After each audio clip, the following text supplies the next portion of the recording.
Hey, Bud, it's showtime. Got 30 days to get it done. We gonna get it? Let's talk about it. Push the weight in no flex. Alive is one in the six. Fit the runner, boy, you nigga, no question.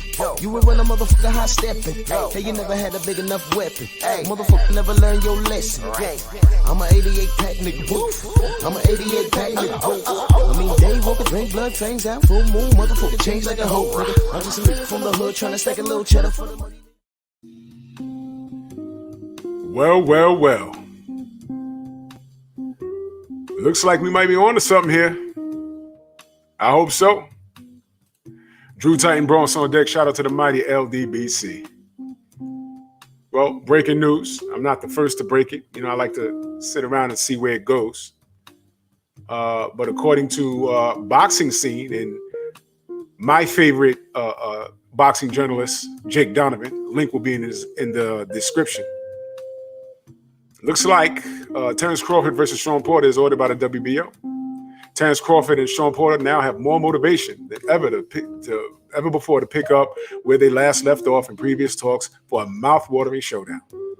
WBO has formally ordered the welterweight title fight between the two, with notice sent to Top Rank and to TGB Promotions Wednesday evening.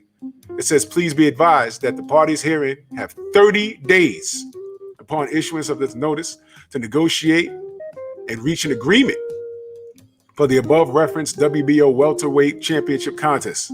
Luis Batista Salas, chairman of the WBO Championship Committee, noted in an official letter sent to both camps. If an accord is not reached within the time frame stated herein, a purse bid will be ordered per WBO regulations of World Championship contests. Now, I'm not going to read the whole article. The link will be in the description. Shout out to Jake Donovan. This is his writing. I'm not going to read the whole thing, but there's something at the very end that I'll get to. But is this not the fight that we wanted? I mean, it's a shame that it has to be ordered. The criticism of Bud Crawford is that at 147, he ain't fighting nobody. And we both know that Sean Porter was there for a while now. And actually, this fight should have happened a while ago. But now the WBO is ordering it. So they got 30 days to get it together. We know Sean is game.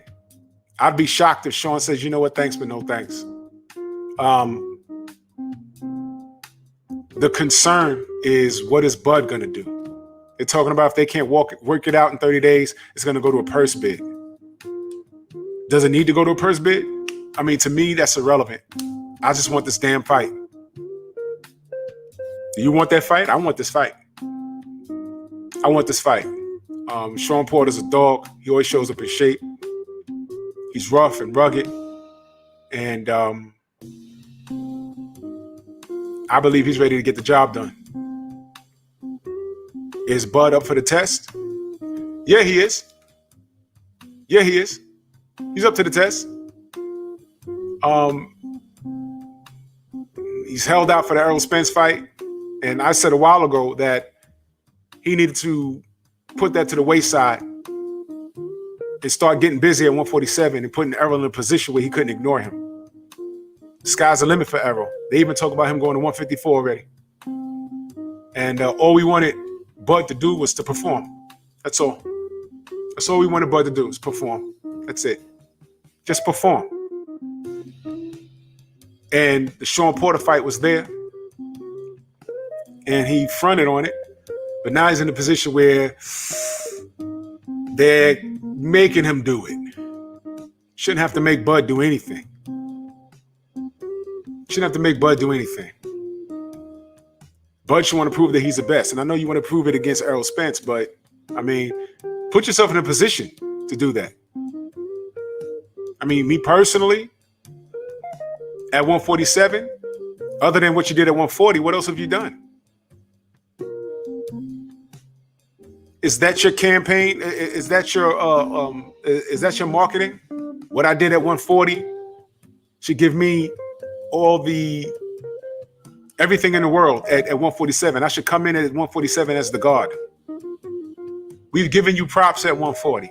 We've given you props at 135. Anything you did prior to 147, we've given you all the credit in the world. At 147, it's a new ball game. When you graduate junior high school into high school, you're starting over. You may have been the man in junior high school, 4 years, 3 years, whatever it is. When you get to high school, you're starting all over. When you're a man in high school, you go to college, you're starting all over. So we respect Bud for what he's done prior to 147. At 147, what did you do? Yeah, I know. You got a belt, as if that wasn't in the plan. You went to Australia, got a belt. You beat the guy that beat Manny Pacquiao. Fine. Speaking of Manny Pacquiao, how'd that Manny Pacquiao matchup work up for you? How'd that work out? It didn't, did it? All we wanted you to do was to come up to 147 and make a statement by fighting and beating somebody. That's all. Hey, you want Kell Brook? I'll give you Kell Brook. You know what the difficulty with that is, though? Errol did it before you, a couple of years prior. But when Sean Porter's name was mentioned, we said, yo, this right here, if you could do this right here, now we're going to look at Errol and be like, yo, all right now. See, Bud, we tried to make the case for you. But you was very resistant.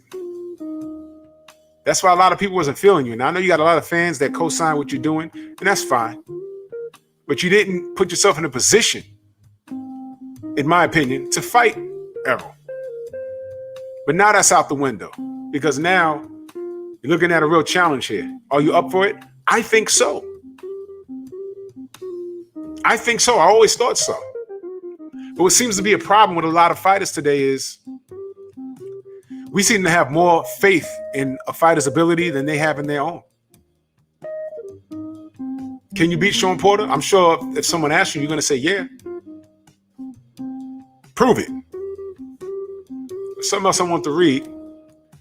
In lieu of the traditional 80-20 purse split, Porter would be entitled to 40% of the total pot in the event that goes the purse bid hearing, with Crawford due with the remaining 60. The ruling was made after an extensive evaluation of the previous three fight purses earned by each boxer. A policy occasionally enforced by the WBO Championship Committee when the challengers such as Porter boast exceptional credentials. So they're showing a lot of respect, but they're showing Bud exceptional respect. In other words, Sean Porter's clearly the B-side. So money's not an issue. I doubt venue's going to be the issue. Hell, you might have this in your backyard if you want to in Oklahoma. All we know is that Sean, I'm going to go out on a limb. It's not really going out on a limb. Sean will just say, yo, date, time. The money's going to work out. Date, time. Tell me where, when, and how, and I'll be there. Sean said he was going to fight you. So it's there. I got 30 days. In my opinion, it shouldn't take that long. It shouldn't go to a purse split. And if by any means, which I doubt, I'm looking at the cup half full instead of half empty. If by any means this fight doesn't happen, and if it's by Bud's doing, I'm just going to say I'm going to hold the man accountable. Bud, it's showtime. Let's get it. Move!